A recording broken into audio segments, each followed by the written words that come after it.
Assalamualaikum warahmatullahi wabarakatuh. Salam sejahtera, Om Swastiastu, Namo Buddhaya, salam kebajikan.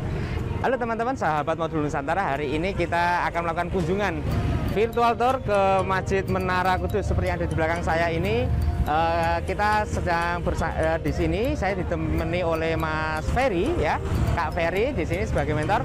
Kita akan coba masuk, nanti melihat seperti apa sih kondisinya Menara Kudus itu, dan katanya itu ada sisi toleransinya. Apa sisi toleransi yang muncul di dalam Masjid Menara Kudus ini? Oke, di sini cukup ramai sekali karena di sini kondisinya memang banyak pengunjung karena ini hari Jumat sore, di mana anak-anak pesantren di sekitar masjid ini kan ada ratusan pesantren. Mereka keluar semua mencari jajanan, ya, mereka ya istilahnya sambil ziarah ke makam Sunan Kudus juga sambil mencari jajanan. Jadi kalau Anda lihat di sini, selain dari sisi toleransi, juga sisi ekonominya bisa Anda lihat di sini banyak sekali UMKM pedagang kecil yang berkumpul di sini. Ya, oke, kita akan lanjutkan tur ke dalam. Ayo.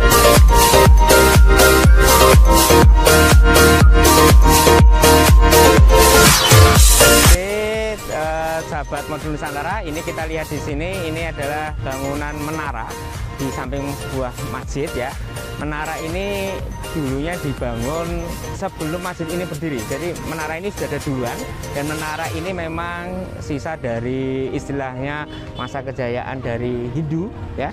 Juga walaupun nanti di dalam kita juga akan lihat ada peninggalan dari agama Buddha juga. Jadi intinya Masjid Menara Kudus ini dibangun, ya, tanpa meninggalkan sisi pendahulunya. Jadi tetap menghargai dari budaya Hindu yang dibangun. Sebuah kayak kalau mungkin di Bali ini kayak pura, ya, pura, semacam pura gitu, ya. Oke, nanti kita akan masuk, juga ada beberapa model-model bangunannya atau mungkin ornamen-ornamen dari Cina juga ada, dari Buddha juga ada.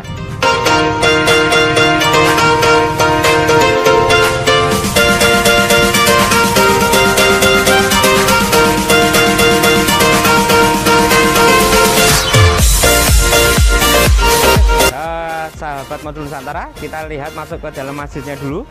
Oke, kita lihat Masjidil Aqsa. Kalau Anda lihat namanya di atas, Masjidil Aqsa, ya. Nama masjidnya sama dengan Masjid Baitul Quds yang ada di Palestina. Karena memang pertama kali masjid ini didirikan itu atas istilahnya Sunan Kudus atau Sejabat dulu mendapatkan hadiah wilayah yang ada di Palestina karena telah membantu warga masyarakat di sana ketika terjadi penyakit, ya, mengobati orang-orang yang sakit di sana karena dia dianggap berjasa, terus kemudian dapat suatu hadiah dan sebuah prasasti. Diberilah wilayah yang ada di Jawa Tengah ini, gitu. Ya, kemudian beliau berdakwah di sini. Nama masjidnya pun adalah Masjid Al-Aqsa, ya. Masjid ini sama seperti masjid yang ada di Palestina. Dan tempatnya di sini adalah Al-Quds, nah, maka disebut Kudus, ya. Oke, tempatnya yang di sini ada Baitul Quds. Siapa ya jangan tua pergan karo kowe kan tua. Oke, kita masuk ke dalam.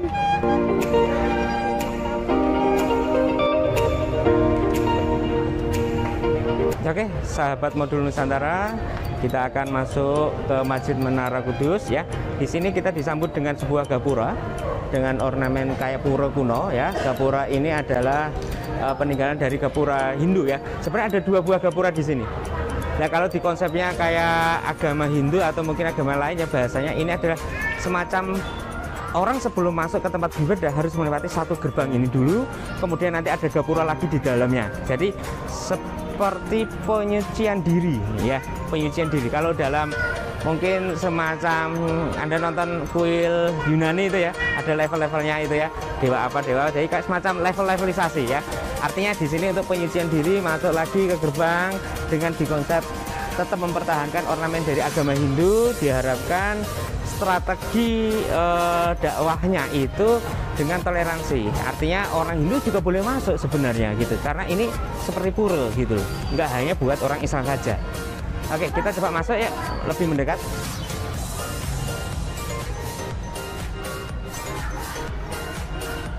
Nah, kalau dilihat, ambilnya ke bangunan. Video kan? Oke, kalau dilihat dari bangunannya, Anda lihat ini tidak menggunakan semen. Mas Ferry bisa lihat ke sini, ke bangunan. Ini pintunya. Cuma ini air ini jarang dibuka ya, karena ini sudah kuno sekali ya pintu-pintunya. Bahan-bahannya kayunya, ornamennya ya. Dia agak kuno sekali, jadi takut kalau dibuka dilewati ke senggol-senggol nanti bisa roboh. Jadi ini sudah di cagar budaya. Oke, kita coba lihat gapura yang di dalamnya.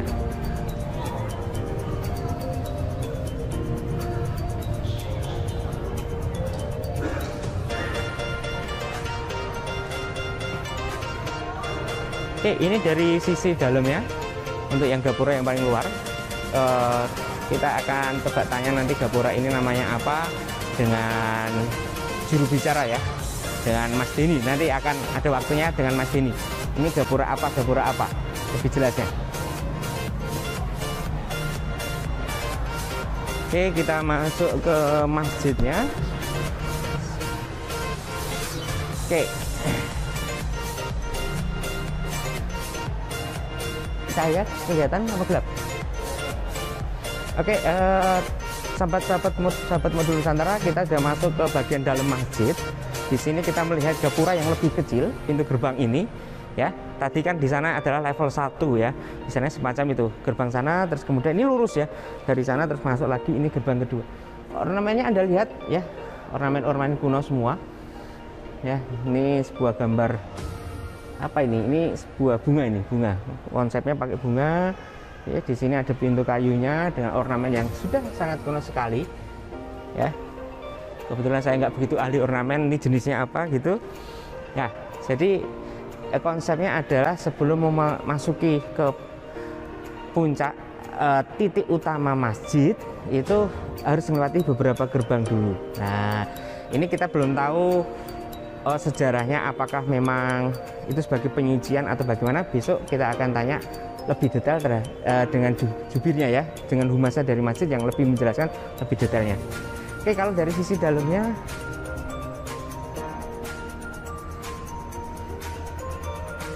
ini dari sisi dalam gerbang yang kecil, yang di dalam lebih kecil ya. Ada orang sholat Mas, mungkin agak ke sini.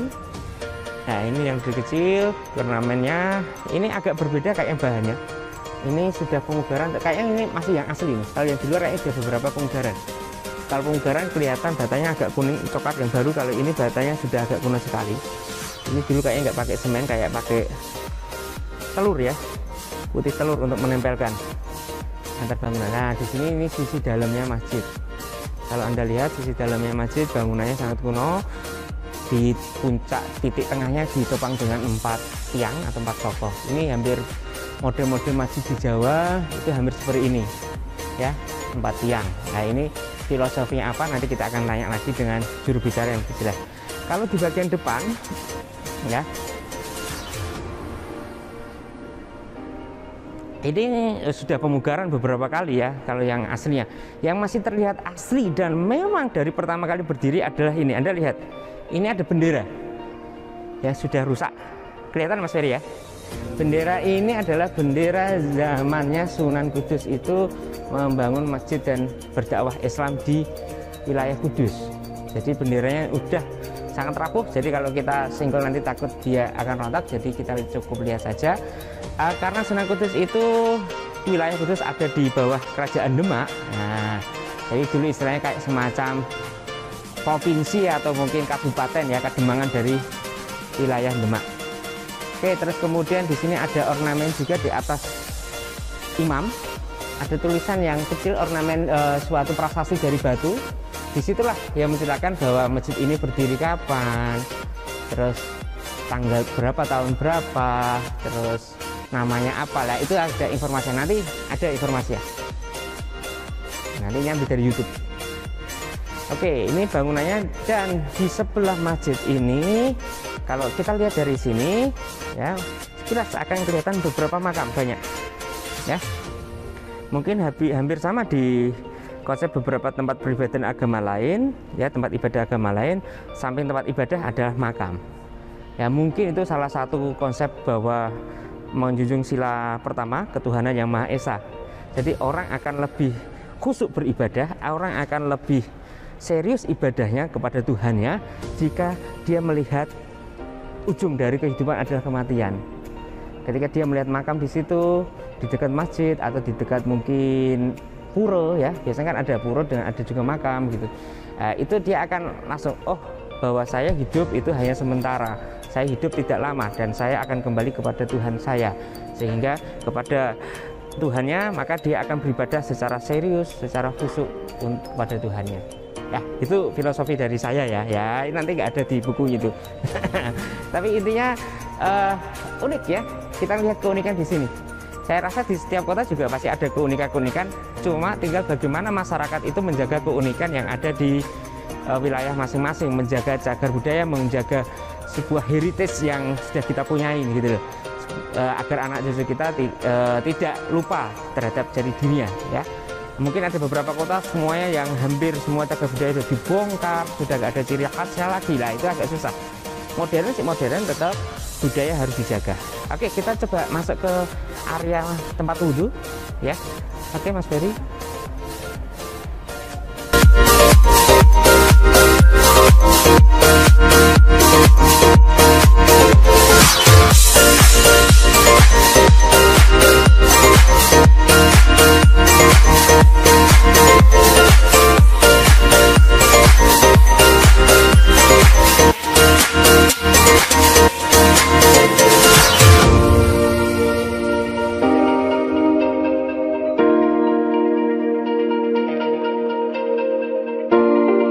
Kita berada di tempat wudhu pria ya. Sebenarnya sama hampir unik dengan tempat-tempat sisi lainnya ada di masjid ini. Di sini kalau Anda lihat di sini tempat wudhu ini ada sekitar 16 keran ya. Dimana ini kerannya juga sangat unik sekali. Dan di sini itu ada ornamen dari tempat airnya, baknya. Kalau Anda lihat ini ornamennya seperti ini kayak barongsai ya Mas ya. Kayak motif-motif barongsai ya, atau mungkin kalau di Bali itu apa ya, ya barongsai mungkin, bukan barongsai, apa ya, barungan ya. Barungan ya, model seperti barungan ini ada. Nah ini intinya di Masjid Menara Kudus tidak membuang identitas itu, walaupun ini dari agama lain tetap kita pertahankan karena kita saling menghargai dengan identitas agama lain ya, karena ini uniknya di situ. Sahabat Modul Nusantara, oke, kita sekarang ada di sisi selatan masjid, di dekat dengan menaranya, tapi dari sisi barat. Oke, ini di samping saya adalah menara masjid dari Menara Kudus ya, ini Menara Kudus. Nah, kalau Anda lihat di sini sangat unik ya. Di sini modelnya ada tangga untuk naik ke atas. Ya, di atas itu ada beduk dan kentongan, di mana digunakan biasanya untuk adzan ya. Di sini agak unik, kalau adzan itu yang adzan nggak hanya satu orang ya, terkadang 2 atau 3 orang berjamaah gitu ya biasanya. Nah, cuma di sini memang ditutup untuk umum. Dulu waktu saya masih kecil, waktu kesini masih dibuka untuk umum, tapi sekarang agak tertutup. Ada waktu-waktu tertentu yang akan dibuka ketika muadzin atau orang yang adzan akan naik ke atas ya. Kalau Anda lihat ornamennya kan ya, ini mirip sekali dengan pura ya, ya pura ya ini.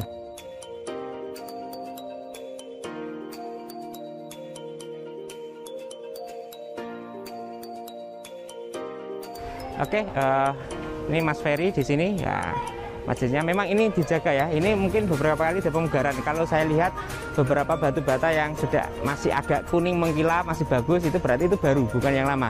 Kalau yang bawah-bawah itu sudah kuno, tapi kalau Anda lihat ini rapi banget. Kalau rapi banget berarti ini yang lama dibongkar, terus dibersihkan, terus ditata kembali. Ya, yang lama dibongkar, dibersihkan, ditata kembali. Jadi yang asli mungkin yang di menaranya itu masih utuh itu beberapa, tapi kalau di sisi-sisi pinggir kayaknya sudah mulai warnanya berbeda, mungkin itu sudah apa ya istilahnya, dibugar ya, dimodifikasi. Kalau Anda lihat ke atas itu ada besi, ada papan menyangga ya di atas, itu kayaknya ketakutan nanti kalau ada roboh atau runtuh karena itu sudah kuno sekali sehingga ditahan dengan papan tersebut. Oke, kita masuk ke makam Sunan Kudus.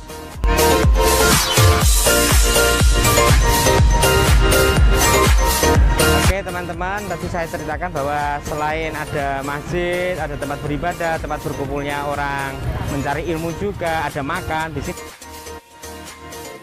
berkumpulnya para pengusaha kecil atau UMKM ya.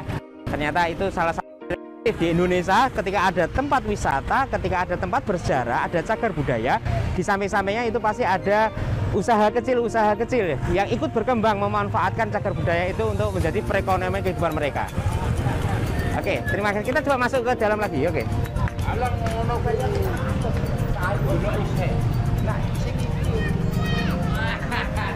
Sahabat Modul Nusantara, kemarin sudah saya sampaikan kalau di Menara Kudus ada satu gerbang pintu yang unik. Ini sebuah pintu gerbang, tetapi para pejabat itu tidak berani masuk lewat sini, katanya gitu. Kalau masuk lewat sini, nanti bisa jabatannya itu lengser.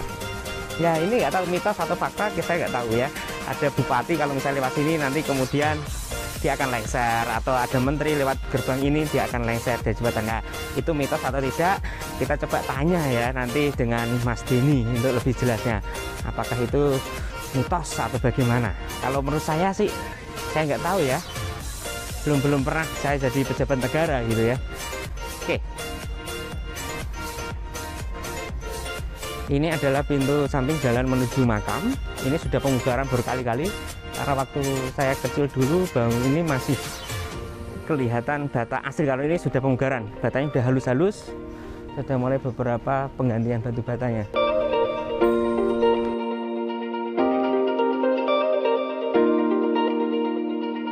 Oke, sahabat Modul Nusantara, kita lihat di sini pintu masuk gerbang untuk ke makam Mas Ferry. Di sini hampir setiap hari, bahkan 24 jam dibuka untuk ziarah umum. Jadi untuk ziarah para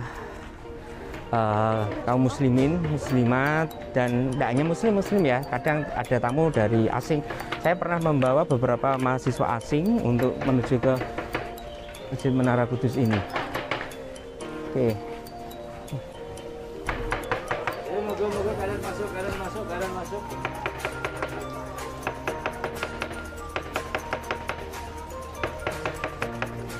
Masuk ke dalam. Mana? Bisa.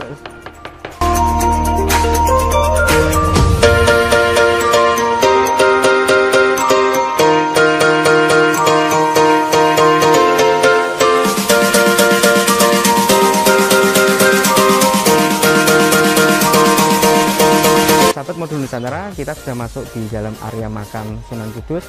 Jadi di sini makamnya nggak hanya satu, tapi ini adalah pemakaman bukan umum ya, tapi pemakaman Sunan Kudus dan juga beberapa keluarganya, keturunannya, dan beberapa anggota dari kerajaan mungkin, atau bahasanya apa ya, Kabupaten Kudus. Jadi di sini ada makam Pangeran Poncowati di sana, kalau Anda lihat, dan ini ada di samping masjid. Dan tadi saya sampaikan kenapa di masjid ada makam. Sampingnya itu salah satu tujuan bahwa ketika kita beribadah kepada Tuhan, kita akan melihat bahwa tujuan hidup akhir ending dari kehidupan adalah kematian, sehingga supaya beribadah kita akan lebih khusyuk, lebih istilahnya lebih fokus gitu. Oke, kita masuk ke dalam ke makam yang lain. Ada banyak makam di sini. Mas Ferry bisa lihat di sini makam di bawah ya. Ada bentuk batu nisan yang berbeda-beda. Ini saya belum tahu apakah batu nisan ini memiliki arti tertentu.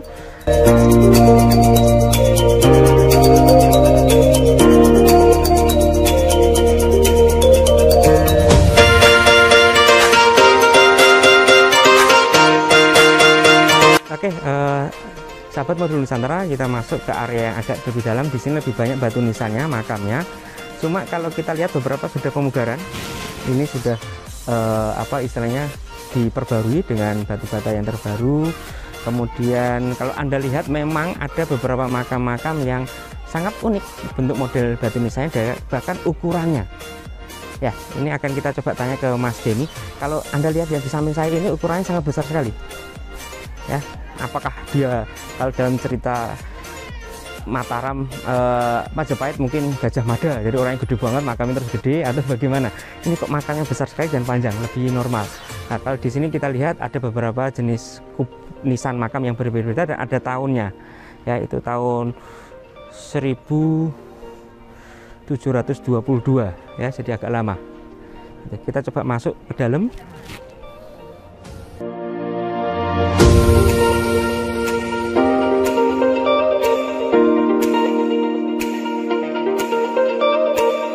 Ya, kalau Anda lihat batu nisannya ini kuno banget ya. Ini berarti makam lama. Kalau yang agak baru makam baru. Kalau yang ini jenis-jenis batunya nisan kayak masih utuh, tapi bawahnya sudah diganti dengan pemugaran yang baru ya. Oke, kita belum masuk ke area makam utama di sebelah sini. Kita akan masuk ke area makam utama. Ayo Mas Ferry.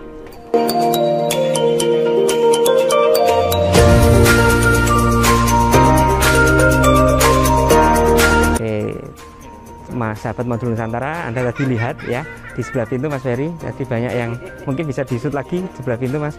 Orang kalau lewat itu pada megang pintu. Ini mungkin nggak tahu ya, semacam ngalap berkah atau bahasanya apa ya gitu.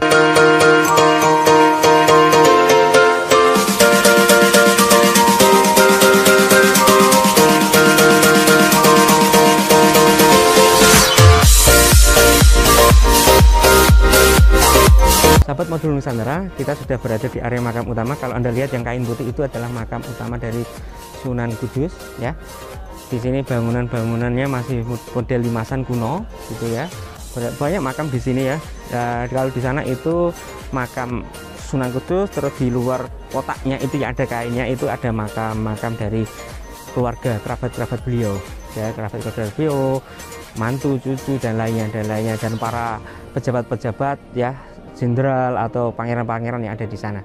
Oke, ini kebetulan ramai banget karena hari Jumat banyak yang ziarah kubur. Jadi nanti Mas Ferry akan mengambil beberapa tag gambar saja. Oke, monggo Mas Ferry.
Katanya di bawah menara itu dulu katanya ada sumur penguripan, bisa mengobati penyakit, bahkan pokoknya sangat mujarab. Tetapi itu takut menjadi kepercayaan orang non muslim itu semakin bertahan, apa istilahnya, mengkultuskan air itu, akhirnya dibangunlah menara di atasnya, katanya seperti itu. Tapi ada yang bilang menara itu sudah jadi sebelum ada masjid ya. Ya, dibangun dulu menaranya baru masjidnya. Ada lagi yang bilang menara sebenarnya asalnya nggak di situ, tapi di sebelah selatannya lagi, atau menara bubar. Ya, itu ada bangun, tapi lebih kecil ya ukurannya. Katanya baru dibangun pagi hari sudah ada orang nyapu atau orang melihat apa, terus akhirnya membatalkan. Nah, ini mungkin hampir sama kayak candi-candi ya. Bahkan ada candi semalam jadi, ada candi yang baru dibangun terus ada orang sudah bangun terus candinya batal dibangun. Nah,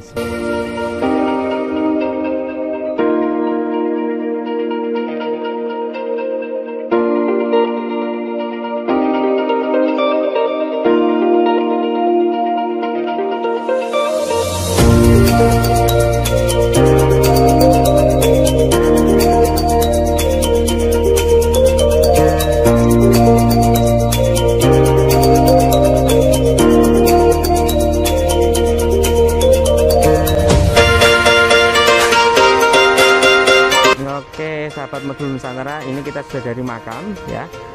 Nanti, nah ini Mas Ferry lagi ngapain Mas Ferry? Oh, Mas Ferry lagi ngecek, ini dia mau melihat batu bata yang asli atau yang sudah pemugaran, itu yang mana? Kira-kira bisa beda nggak Mas Ferry? Yang mana yang masih asli, yang mana sudah batu bata baru?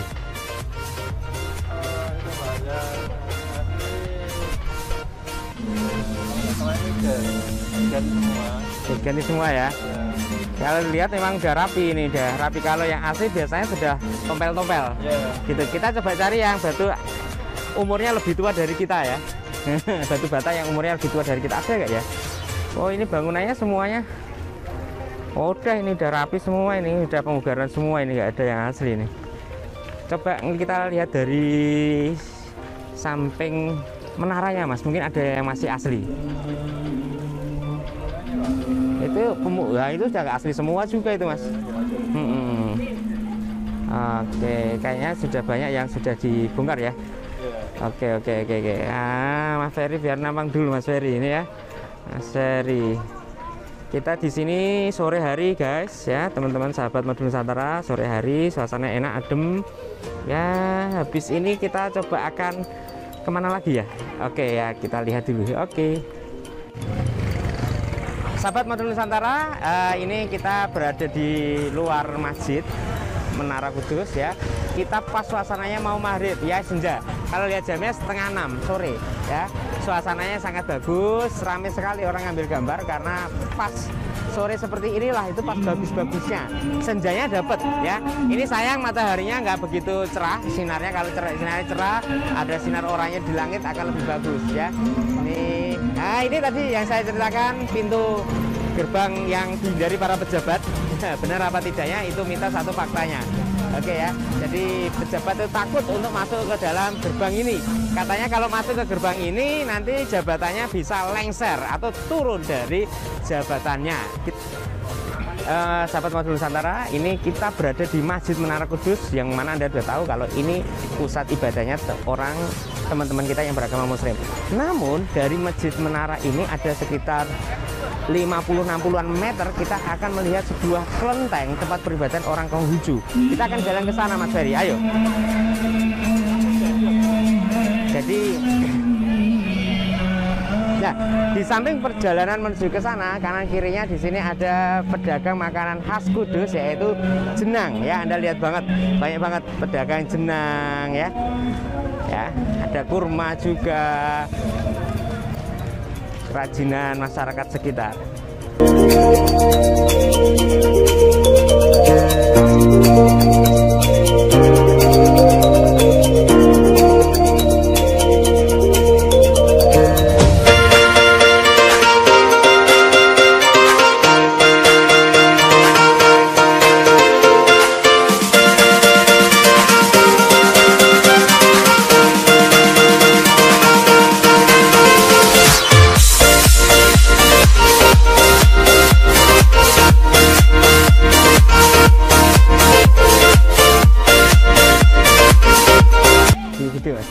Tadi kalau teman-teman melihat Sunan Kudus itu seperti apa sih ya, memang tidak ada gambar resmi ya, cuma ada ilustrasi, beberapa ilustrasi di sini. Ini gambar Sunan Kudus, kalau ini Sunan Muria ya. Nanti kita ada satu pertemuan kunjungan ke Gunung Muria di mana ada makam Sunan Muria di sana, terus ada air tiga rasa dan ada air terjun.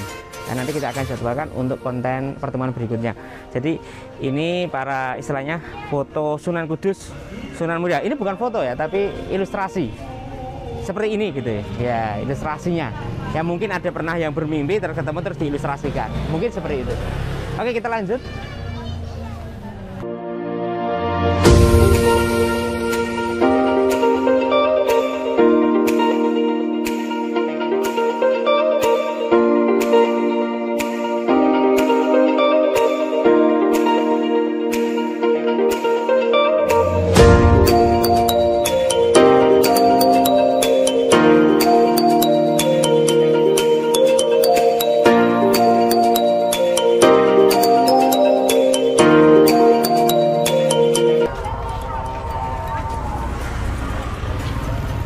Sahabat Modul Nusantara, kita hari ini akan bahas tentang sebuah mobil unik, mobil kuno ya.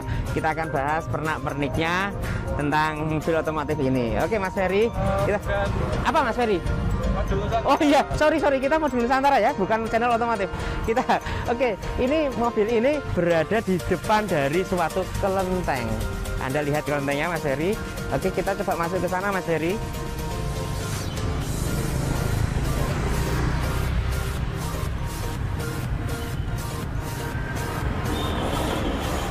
Oke, sahabat Modul Nusantara, kita berada di kelenteng, suatu tempat peribadatan orang Konghucu yang ada di depan Masjid Menara Kudus, dekat Masjid Menara Kudus. Nah, inilah suatu indahnya toleransi.